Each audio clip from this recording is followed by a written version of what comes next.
Olá a todas e todos. O Nocaute recebe hoje o jornalista e escritor Camilo Vanucchi, autor da biografia Marisa Letícia Lula da Silva. Camilo, seja muito bem-vindo. Agradeço o convite, uma honra. E eu gostaria de começar pedindo para você contar para a gente como foi o processo de produção do livro. Você fez uma biografia de uma pessoa que você conhece desde menino, né, de quem você era amigo, assim como você é amigo do marido dela, o Lula. E como foi a experiência de escrever sobre alguém tão próximo sem fazer uma geografia, um livro áulico?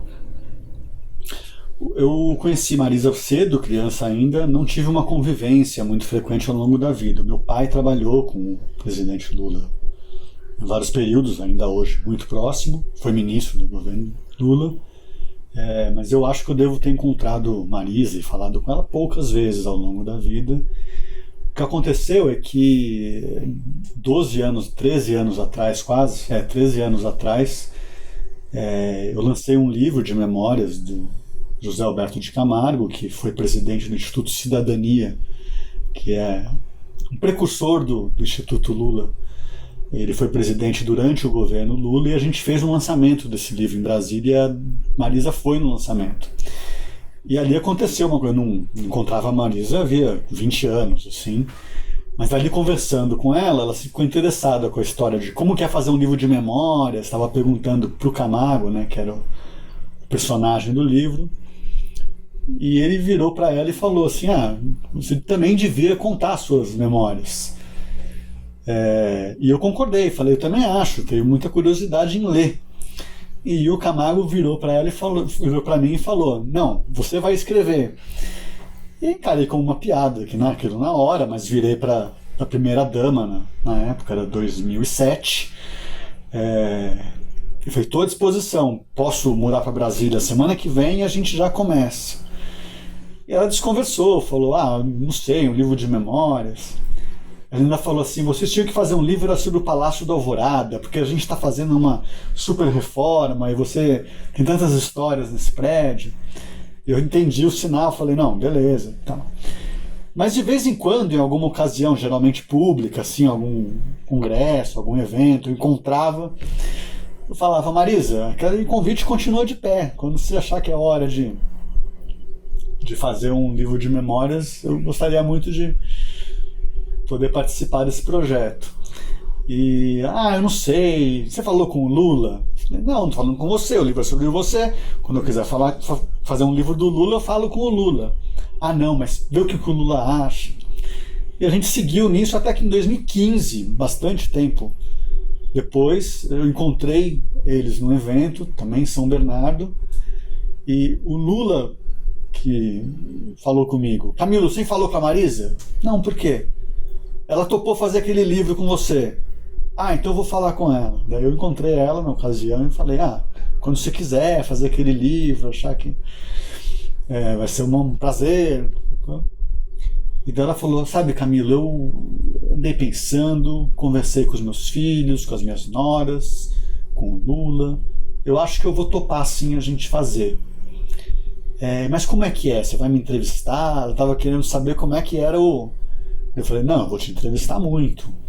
A gente pode combinar agora 2 vezes por semana, 2 horas cada vez, durante um mês, e você me faz uma lista de pessoas que podem falar da sua infância, do seu primeiro casamento, para eu começar a ir atrás dessas pessoas. Tá bom, mas vamos deixar para o ano que vem. Deixamos para o ano que vem, daí deixamos para o outro ano, e a gente acabou que eu não fiz entrevista nenhuma com a Marisa. E fui surpreendido pela notícia do AVC. E na véspera do dia 3 de fevereiro de 2017, em que Marisa faleceu, eu tive no hospital e já nem pensava mais em livro, né? Não vou fazer, o que me deram era fazer um livro de memórias dela, mas eu fui visitar, para visitar o Lula, visitar a família. E no hospital o Lula me perguntou se eu tinha feito o livro. Você fez o livro com a Marisa? Presidente, não fiz o livro.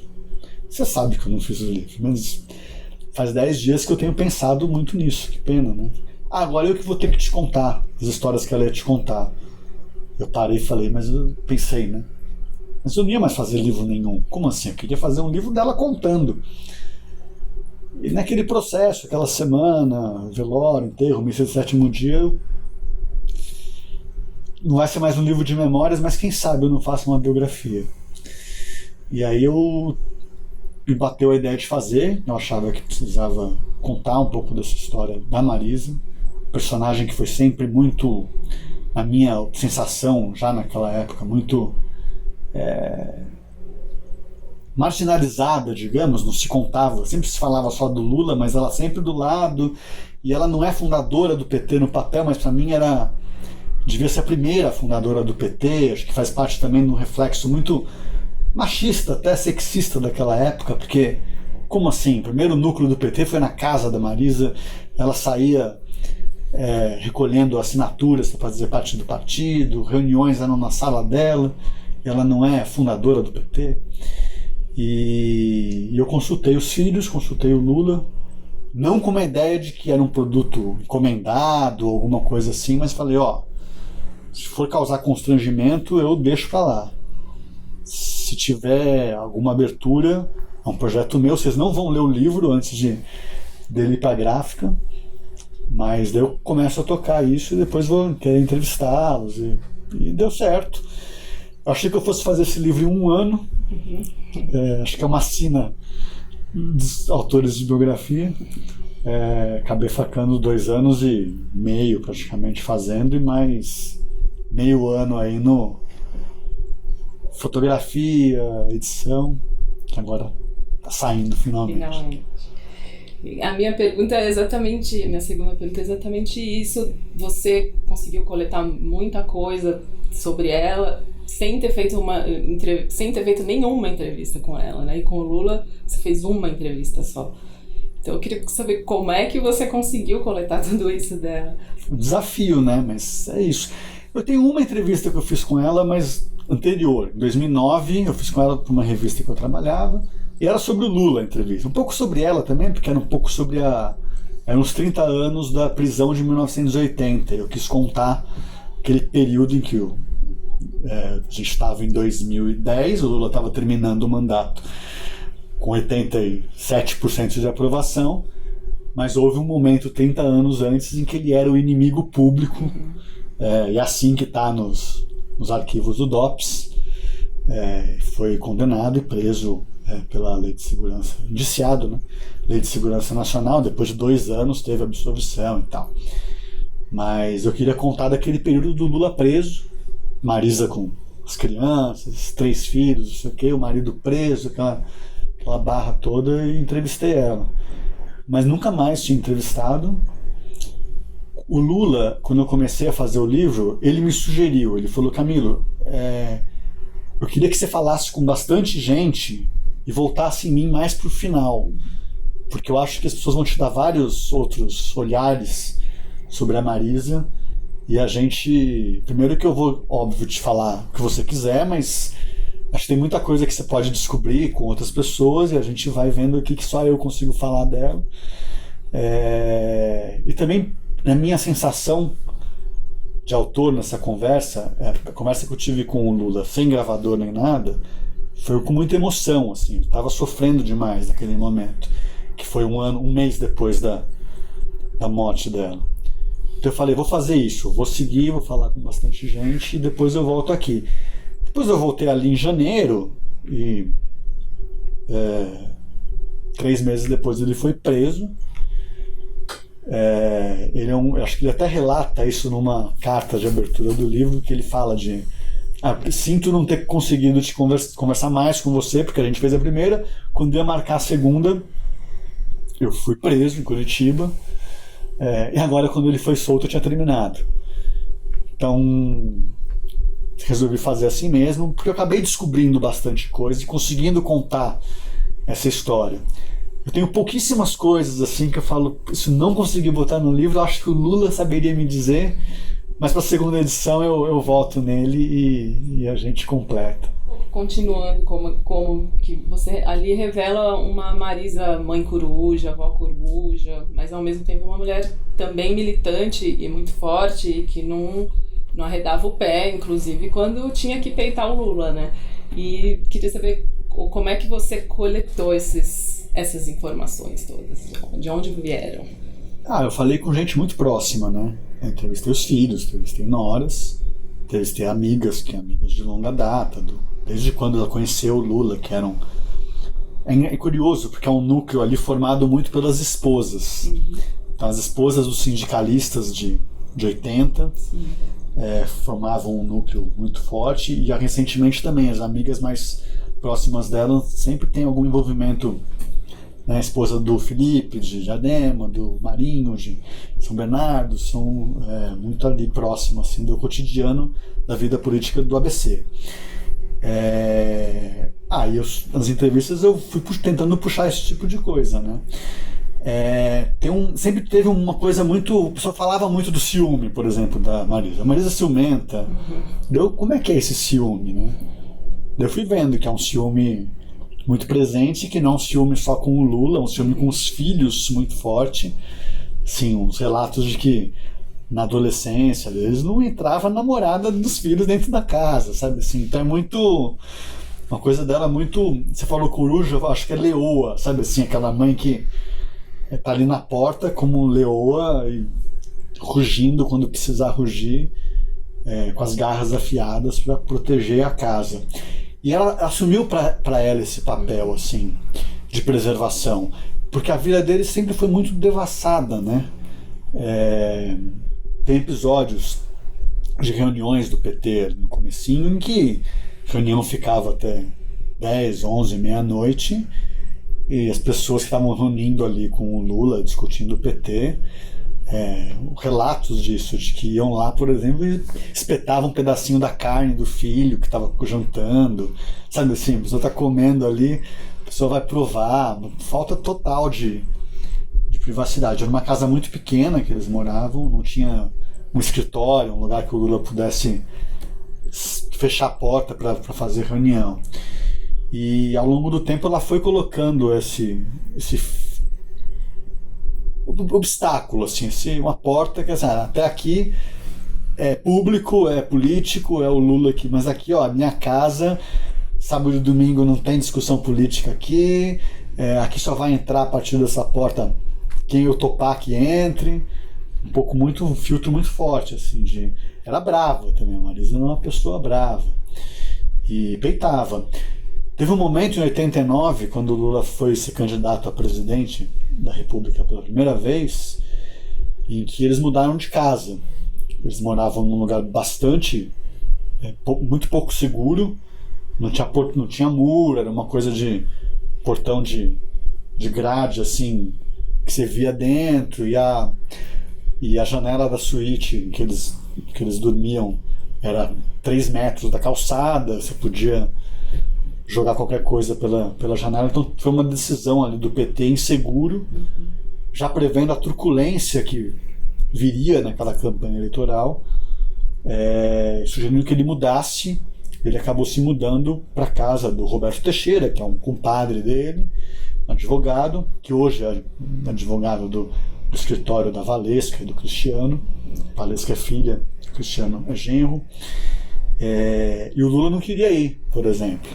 Chegou um momento que a Marisa o Lula ia viajar, passar um sábado e domingo num compromisso a trabalho, e ela falou para ele, ó, quando você voltar, se você quiser encontrar sua família, você vai para casa do Roberto Teixeira, porque é lá que a gente vai estar.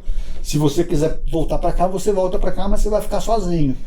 Então, esse tipo de coisa era bem o jeito dela, e lá naquela casa ela colocou, ó, tem essa antessala aqui você atende quem você quiser. Dessa porta para dentro é a minha casa, não tem reunião política, e a gente vai conversar para ver quem é que entra e quem é que não entra. Isso é Marisa. Era quase uma estratégia de sobrevivência, né? Porque eles estavam muito expostos, e é isso que eu queria te falar, que o seu livro ele dá um alerta que, assim, essas fake news que a gente pensa que eles sofreram só agora, não, eles encaravam desde os anos 70 isso aí, né? O fake news, né, que é esse nome novo da mentira ou do boato, percorreu a vida do Lula e da Marisa a vida inteira, pública. É curioso que, assim, apartamento no Guarujá era uma coisa que apareceu no jornal nos anos 80 atribuindo ao Lula um apartamento no Guarujá. Em 85, o PT grava o primeiro programa. Tem um programa eleitoral na época de eleição, na campanha, e tem um programa político, que é aquele que tem uma vez por ano, que era 1 hora no ano, em que um partido podia contar do programa, mostrar as pessoas e tal. O primeiro programa, depois que teve essa lei falando do programa político, que é de 85,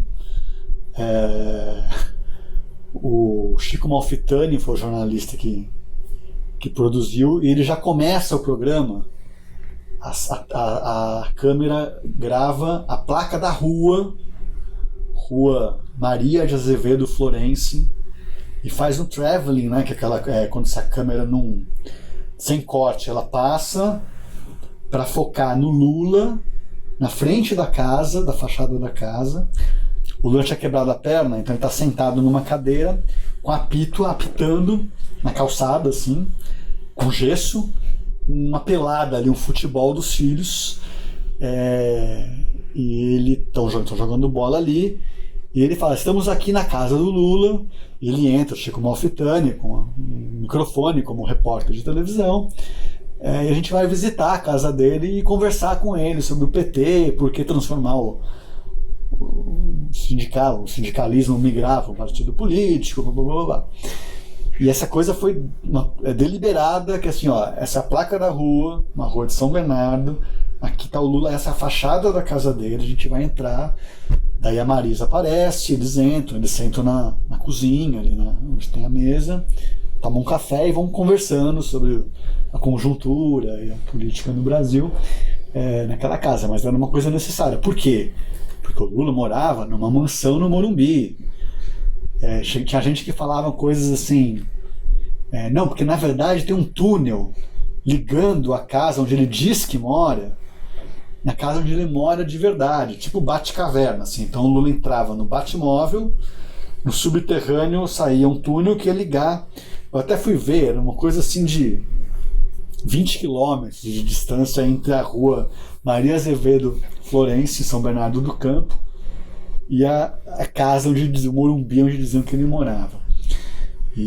Mas foi isso a vida inteira, foi uma constante, né?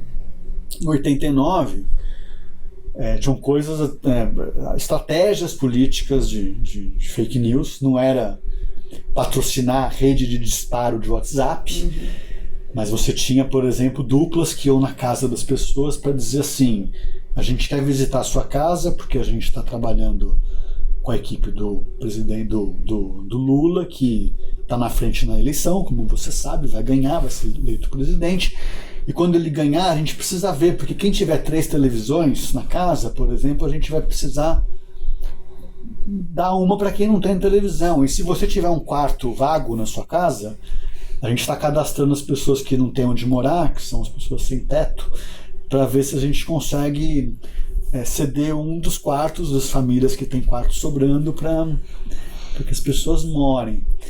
E daí causava um pânico na população, e você teve episódios incríveis, assim, surreais, né? Você teve um sequestro do Abílio Diniz, né, nas vésperas da eleição, em que fotografaram os sequestradores, um deles com uma camiseta da campanha do Lula, em que o sequestrador, ele foi depois entrevistado e ele disse que a polícia tinha mandado ele vestir aquela camiseta. Então é uma constante, assim, de perversidades e estratégias de eleição muito condenáveis em todos os sentidos, com os boatos, né, de casa, de apartamento. E depois de estudar tanto a vida dela, você você estabelece uma relação entre a perseguição que ela sofreu da Lava Jato com o AVC que ela sofreu no fim da vida? Então, assim, não dá para ter um diagnóstico, uma explicação médica fazendo esse contato, mas para mim é uma coisa muito, para mim, para alguns médicos também, que eu falei. Bom, primeiro é o seguinte: ela tinha um aneurisma, havia 10 anos que ela tinha um aneurisma cerebral. O cigarro e a bebida alcoólica são 2 problemas para o aneurisma cerebral, que não é recomendado.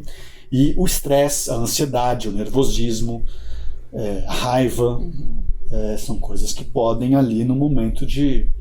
Você tem um infarto, mas você também pode provocar o derrame, o aneurisma. E o próprio fato dela fumar mais, beber mais. Então, assim, isso que eu ia falar, assim, a reta final, assim, os últimos 2 anos de vida foi um momento de um crescimento ali, de uma intensificação, de uma ansiedade muito grande nela. Então é aquela mãe protetora que está vendo os filhos do Lula serem acusados de diversas coisas, nas fake news, quer dizer, você tem o ódio das redes sociais, da coisa, e de serem réus ou acusados de acusações ali no processo da Lava Jato, ou em outras operações, em outros processos que aconteceram. Você tem a questão que para mim é muito evidente, que é assim, o Lula, ele responde por 2 processos principais, assim, que são os mais fortes e o que ensejaram até hoje o processo em que ele foi preso e um processo em que ele está respondendo agora em segunda instância, que é de um apartamento que teve uma reforma no Guarujá e de um sítio em Atibaia, dos irmãos Bittar, do Fernando e do Calil Bittar, em que eles frequentavam como convidados, mas que teve uma operação ali de uma reforma também, para fazer modificações que permitissem que um sítio que tinha 2 quartos pudesse ter uma estrutura em que a família Lula pudesse ir junto com a família Bittar. Esses 2 episódios, assim, ironia monstruosa, a Marisa teve uma participação central e anterior à participação do Lula. A Marisa é a dona das cotas de um empreendimento, de uma cooperativa imobiliária que não tinha nada a ver com OAS, com nada disso, nos anos 2000, em que ela comprou uma cooperativa de um apartamento, que não era nem cobertura nem nada, com a ideia de que pudessem frequentar ou vender, porque todos os cálculos que se faziam eram de que ele ia custar 3 vezes mais do que o preço em que pela cooperativa, pela Bancop, custava na ocasião. Então eles podiam investir no apartamento, tinham dinheiro para isso, compraram uma cota do empreendimento que era ligado aos bancários, que historicamente tinha uma ligação também com o PT, com o Lula. Quando o Jacob Bittar tem a ideia de ter um sítio para que eles pudessem frequentar de novo, como eles tinham frequentado juntos nos anos 80, o sítio deles na represa Billings, do Lula, em outros episódios de férias em que eles passavam juntos, porque os filhos tinham a mesma idade e eram amigos. Ele mostra para Marisa, ele fala assim, esse sítio aqui, o que você acha? Tem esse tamanho, tem essa piscina, esse lago, e ela vira uma parceira de planos. Tipo, daqui a 6 meses não vai ter mais presidência da República, a gente vai voltar para São Bernardo e vai ser ótimo ter um sítio que a gente pudesse frequentar juntos.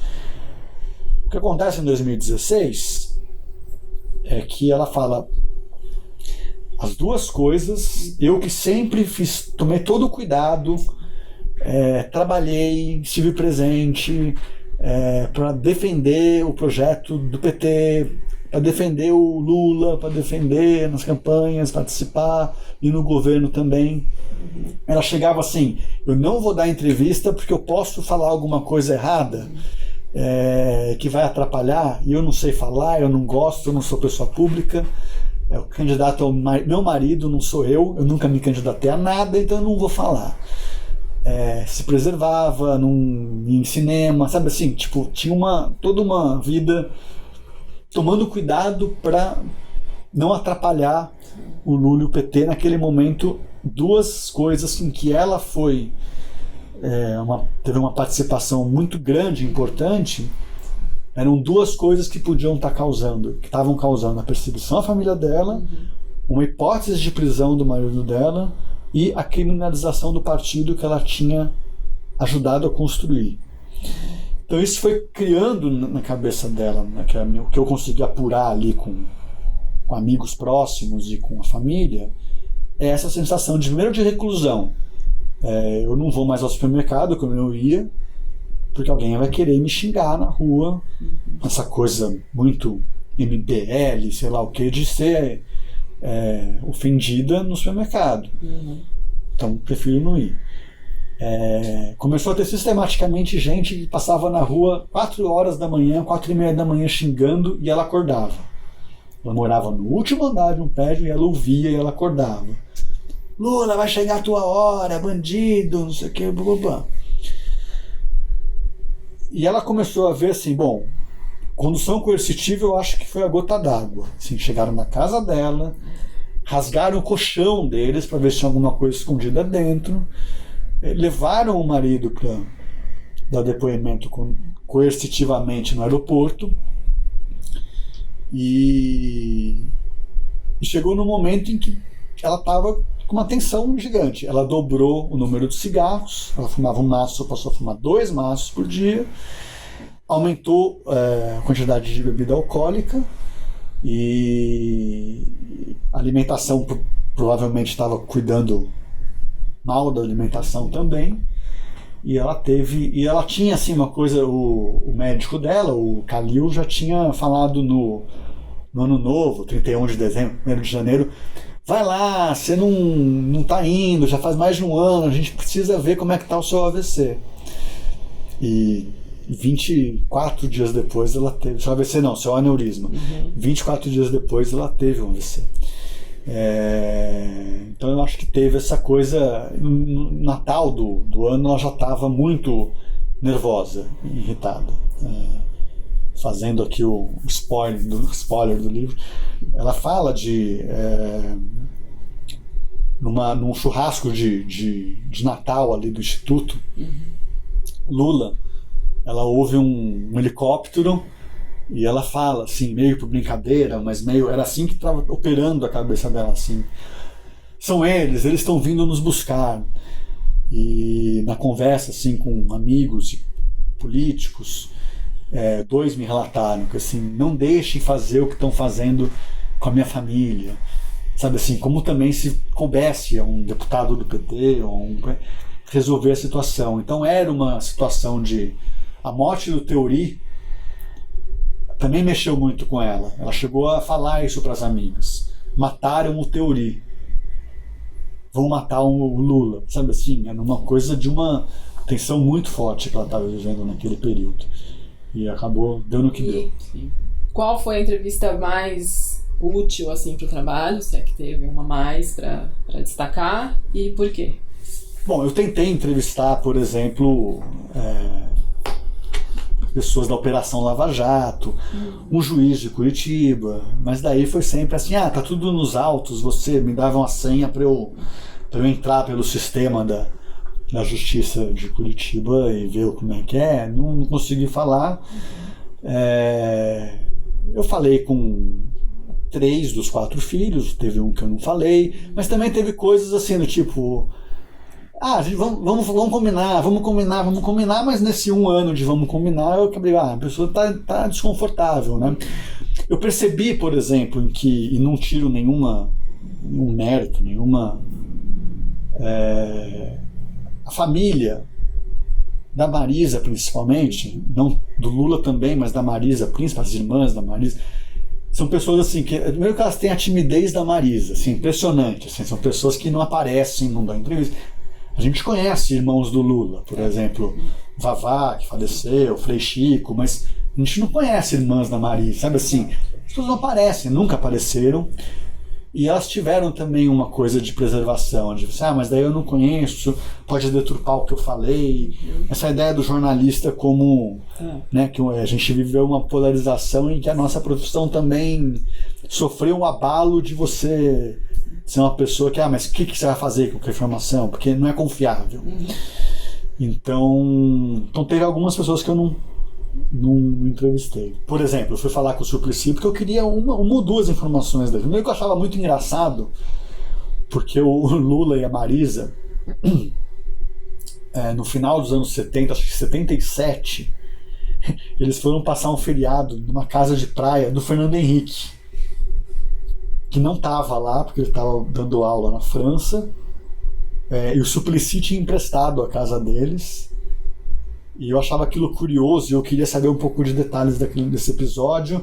Ou, por exemplo, o programa eleitoral que eu contei, o programa político que eu contei do Chico Malfitani na frente da casa do Lula. O programa seguinte foi na casa do Suplicy e da Marta.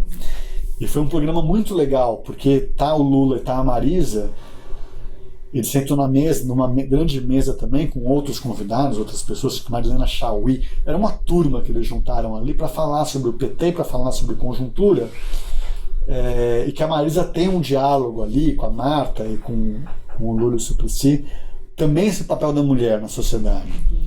E eu queria saber desses bastidores também, porque o Suplicy me contou, não, foram 3 ou 4 horas de gravação, depois o Chico Malfitani cortou uns pedaços. Que a Marisa fala, por exemplo, assim, não, o Lula lava as cuecas dele e na minha casa cada um lava, não tem essa coisa de lavar cueca. E falava como se parecesse muito, né? É engraçado também essa... Eu imagino que, ainda deve ter mulher lavando cueca de marido em um monte de casa, mas eu fico pensando como... para aquilo naquele programa era um negócio como se fosse um feminismo, assim. Na minha casa, ele lava a própria cueca...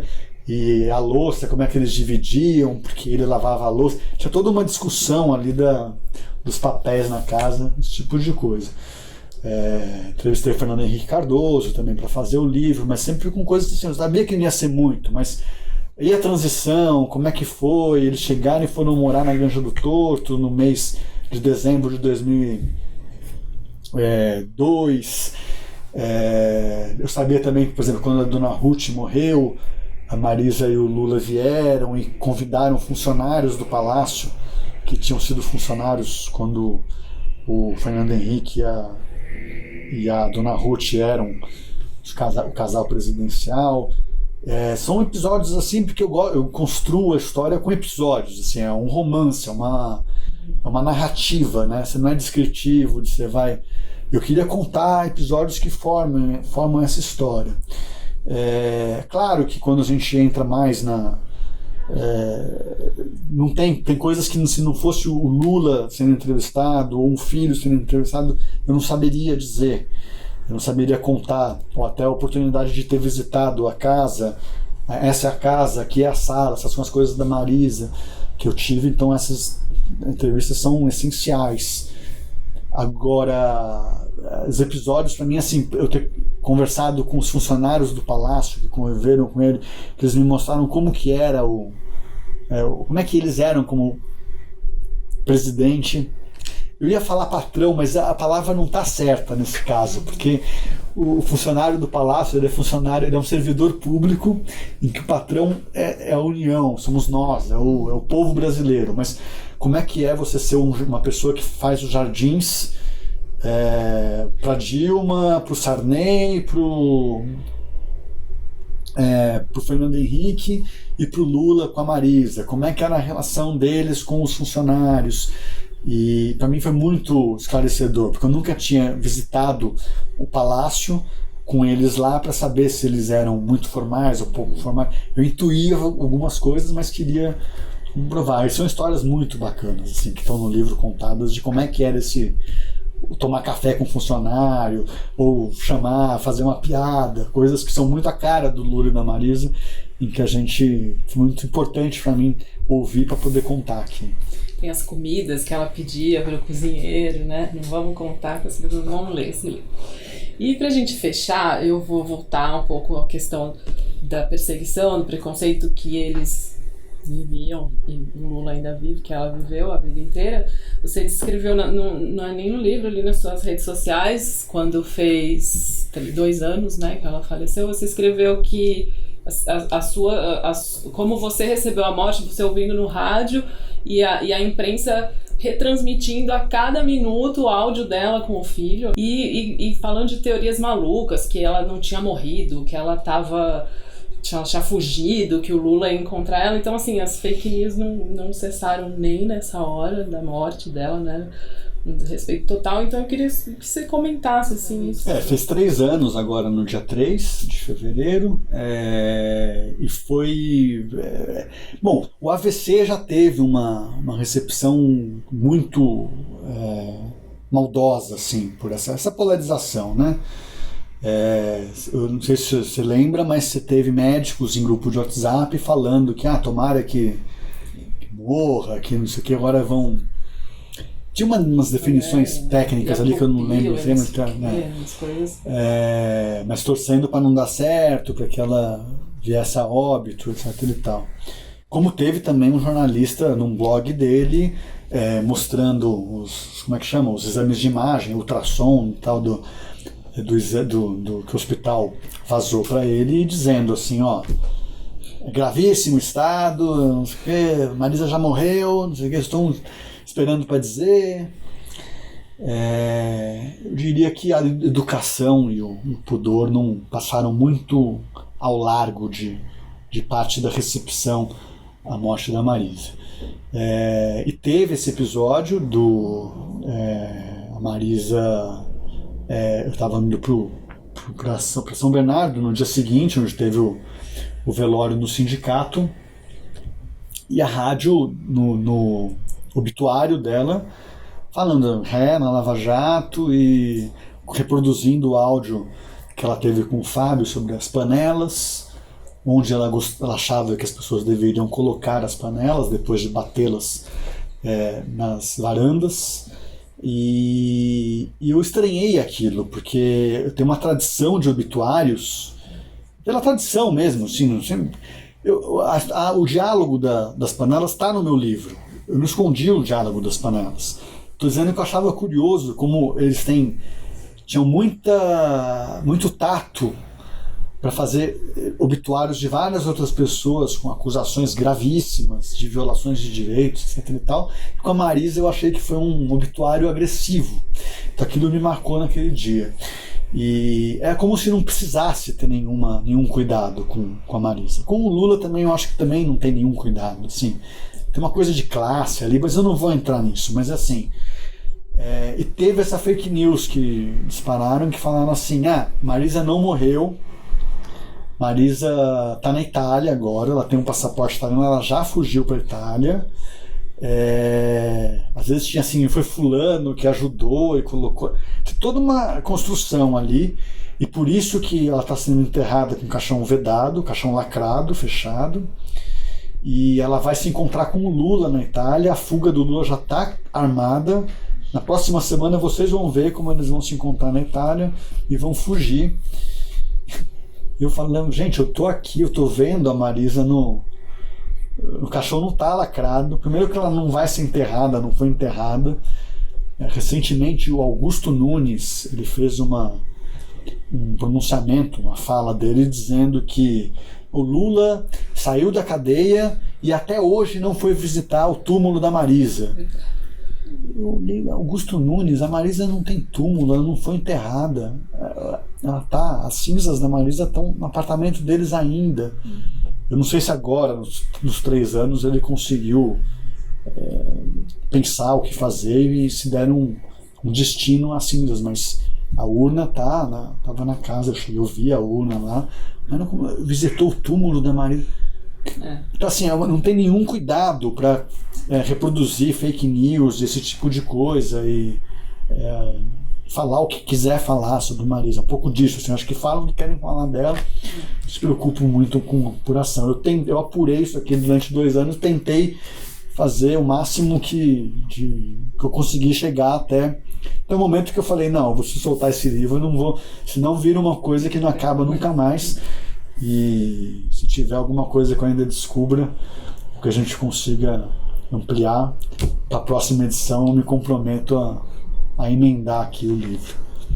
Muito bom. Muito obrigada. Tem algo que a gente não falou que você acha importante? Eu precisava falar que o livro conta com um prefácio do diretor do Nocaute, Fernando Moraes. Muita honra ter merecido essas generosas palavras dele, essas generosas palavras do Fernando.